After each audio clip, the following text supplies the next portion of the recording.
வணக்கம். வளமையான செந்தமிழிலான அறிமுகத்துக்கு நன்றி நெறியாளர் அவர்களே. தமிழெனும் கருவிலே உருவெடுத்து தங்கத் தமிழாய் புடமிட்டு சுத்தத் தங்கம் தமிழென்று நாவினிக்க நறுமணமே தமிழாகப் பேசும் என் மனம் நிறைந்த மனம் கமழும் தமிழே, நீயின்றி நானில்லை, அழியாத வரம், அடங்காத வீரம், வழுவாத நீதி, வற்றாத சொல் வழங்கும் என் செல்வத் தமிழே நீ வாழ்க எனும் செம்மொழி கவிஞனின் வரிகளோடு அன்னை தமிழுக்கு முதல் வணக்கம் கூறிக்கொண்டு, முத்தமிழ் அறிவியல் மன்றம் தமிரிக்கா தொலைக்காட்சி இணைந்து வழங்கும் சிறப்பு கருத்தரங்கத்தில் தலைமை பொறுப்பேற்றிருக்கும் செந்தமிழ் சிற்பி திருவாளர் விழிகள் சி ராஜ்குமார் அவர்களே, நிகழ்வினிலே கலந்திருக்கும் சக பேச்சாளர்களே, ஏற்பாட்டின் பின்னணியில் இருக்கும் தமிழ் ஆர்வலர்களே, இணைப்பினில் இணைந்து நிகழ்ச்சியினை கண்டு ரசித்து கொண்டிருக்கும் உலகளாவிய அளவிலான அன்பிற்கினிய தமிழ் உறவுகளே, சொற்சுவையும் பொருட்சுவையும் தமிழ்ச்சுவையும் கலந்த அன்பான இனிய காலை தமிழ் வணக்கம். அமுதமொழி தமிழினிலே அறிவினால் ஆகுவது உண்டு எனும் தலைப்பு எடுத்து உறவியல் எனும் தலைப்பினிலே பேச பணித்தார் தமிழ் வளர்க்கும் நல் இனிய இயக்கத்தார். உறவுகள் என்பது ஒரு மனிதனுக்கு கிடைக்கும் வரம் என்று நான் உறுதியாக கூறுவேன். என்னுடைய பார்வையினிலே மரங்களில் உயர்ந்தது ஆலமரம் என்பேன். பல்கி பெருகி அகலமாக வாழும், ஆங்காங்கே விழுதுகளை விடுகிறது. மரம் முதிரும் சமயம் அதனை தாங்கி பிடிப்பதும் வீழ்ந்து விடாமல் பாதுகாப்பதும் அதன் விழுதுகள்தான். அதுபோலவே உறவுகள் பேணப்பட வேண்டும், போற்றப்பட வேண்டும். உறவுகள் ஒவ்வொருவரினுடைய வாழ்க்கையிலும் முக்கிய பங்கு வகிக்கிறது. ஒருவருக்காக ஒருவர் உருகி தவித்து அன்பு செலுத்தும் வீட்டில்தான் ஆனந்தம் அமைதி கொள்ளுகிறது. அன்பு கொண்ட உள்ளத்தை விட உலகிலே உயர்ந்தது வேற என்ன இருக்கிறது என்று கருதுகிறீர்கள்? எனக்கென யாருமே இல்லை என்று நீ நிம்மதி இழக்கும் பொழுது உனக்காக எப்பொழுதும் உன்னோடு நான் இருப்பேன் என்று சொல்லும் உறவு வாய்த்தல் ஒரு வரம் என்பேன். ஒரு பழைய பாடல் உங்களுக்கு நினைவிருக்கலாம். உறவுகள் தொடர்கதை, உணர்வுகள் சிறுகதை, ஒரு கதை என்றும் முடியலாம், முடிவிலும் ஒன்று தொடரலாம், இனி எல்லாம் சுகமே. இந்த பாடலிலே அற்புதமான சில வரிகள் வரும். உன் நெஞ்சிலே பாரம், உனக்காகவே நானும் சுமை தாங்கியாய் தாங்குவேன், உன் கண்களின் ஓரம் எதற்காகவோ ஈரம், கண்ணீரை நான் மாற்றுவேன், வேதனை தீரலாம், வேறும் பணி விலகலாம், வெண்மேகமே புது அழகிலே நாமும் இணையலாம். இந்த பற்றும் பாசமும் ஒருவரின் கண்ணீரை துடைக்கும் விரல் நீண்டால்தான் உறவுகள் பலப்படும். இன்றைய வாழ்க்கை முறையை பார்த்து கொண்டிருப்பவர்களுக்கு ஒரு தகவல். அந்த காலத்திலே கூட்டு குடும்பங்களே பிரதானமாக இருந்தது. இன்றைய விஞ்ஞான பொருளாதார வளர்ச்சியும் தொழிலுக்காக இடம் விட்டு இடம் பெயரும் காரணத்தினாலும் சட்டம் மற்றும் பொது அறிவு என விரிவடைந்த பிறகு தற்பொழுது தனித்தனி குடும்பங்களாக மாறிவிட்டது. அந்த காலத்திலே ஒரு குடும்பத்திலே 7-8 குழந்தைகள் இருந்தார்கள். காலப்போக்கிலே அது குறைய துவங்கியது. இன்று 3-2 என்பதெல்லாம் மாறி பெரும்பாலும் ஒற்றை குழந்தைகள். அதுதான் நாகரிகம், சௌகரியம் என்று கூறிக்கொண்டிருக்கிறார்கள், வாதிடுகிறார்கள். ஒரு அண்ணன் தங்கை, அண்ணன் தம்பி எனும் உறவு வேண்டும். அன்பு செலுத்தவும் தோள் சாயவும் உறவு வேண்டும். பல குழந்தைகளுக்கு உறவு முறைகள் தெரிவதே இல்லை. அதை பெற்றோர்களை பெருமையாக கூறியும் கொள்ளுகிறார்கள். அவர்கள் கூறுகிறார்கள், என் பையனுக்கு யாரையுமே தெரியாது, இது யாருன்னு கேட்டால் கூட தாத்தா கூட அடையாளம் தெரியாதுன்னு சொல்லுவான் என்று நாணமின்றி கூறுகிறார்கள்.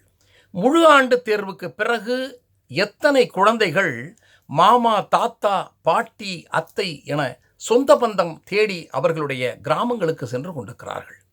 அந்த காலத்திலே விடுமுறை விட்டாலே முதுகிலே சுமந்து கொண்டிருந்த புத்தக மூட்டையை தூக்கி எறிந்துவிட்டு அடுத்த ஒரு மாத காலத்துக்கு நம்முடைய பிறந்த வீட்டையும் சொந்த வீட்டையும் திரும்பி கூட பாராது உறவினர்கள் வீடுகளுக்கு சென்று பொழுதினை அங்கேயே கழிப்போம்.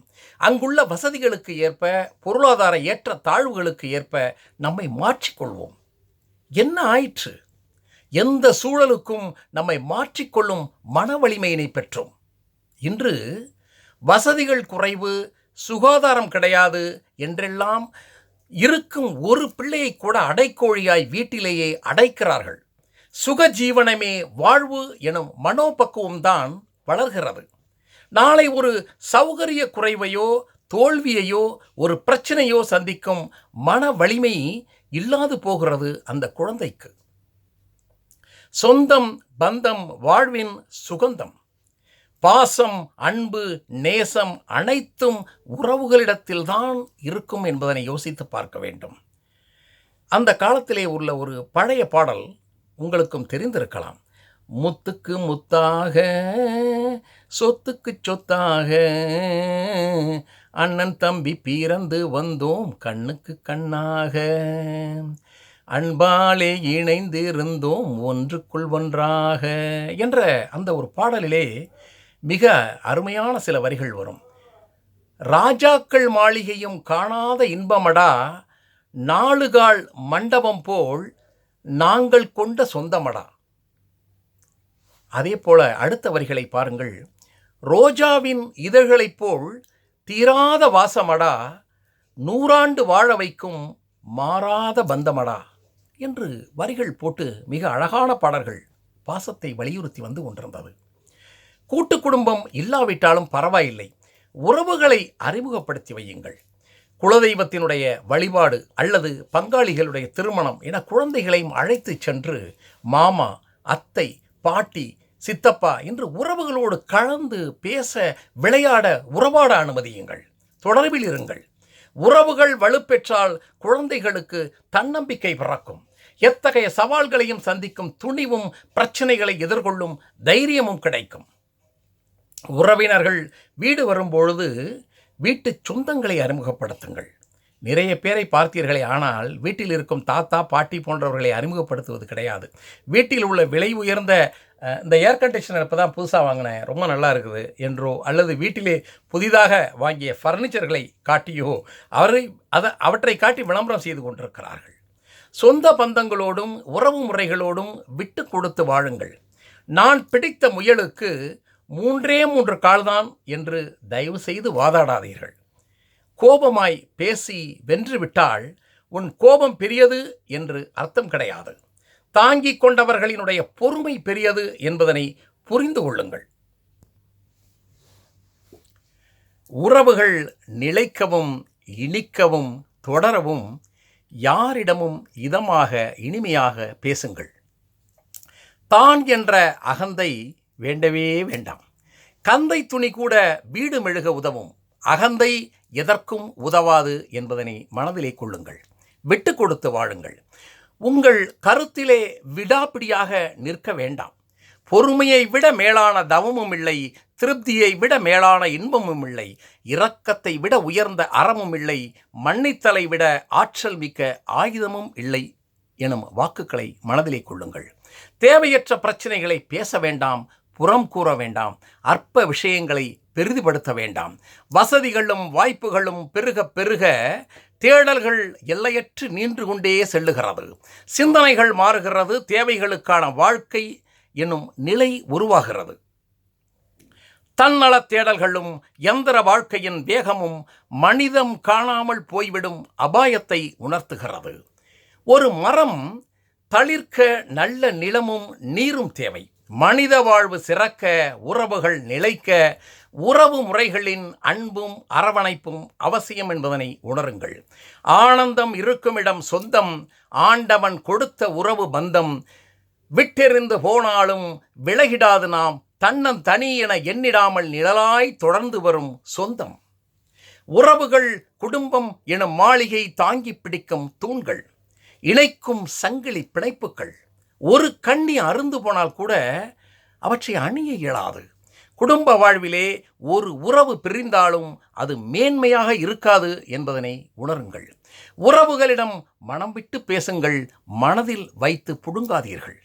உறவுகளோடு வளரும் குழந்தைகளுக்கு அரவணைப்பு அதிகம். உறவுகள் உள்ளதால் தன்னம்பிக்கை கூடும், மன வலிமையும் கூடும்.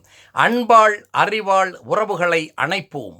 அந்த உறவுகளே நம்மை உயர்த்தும், சந்ததிகளையும் உயர்த்தும், மேன்மையுடன் வாழ வைக்கும். முற்றும் துறந்தவனுக்கு தேவை துறவு, அறிவுபூர்வமாய் சிந்தித்து வாழ எண்ணுபவருக்கு தேவை உறவு என்று கூறி, வாய்ப்புக்கு நன்றி கூறி பாராட்டி விடைபெறுகிறேன். நன்றி, வணக்கம். வெல்க தமிழ்.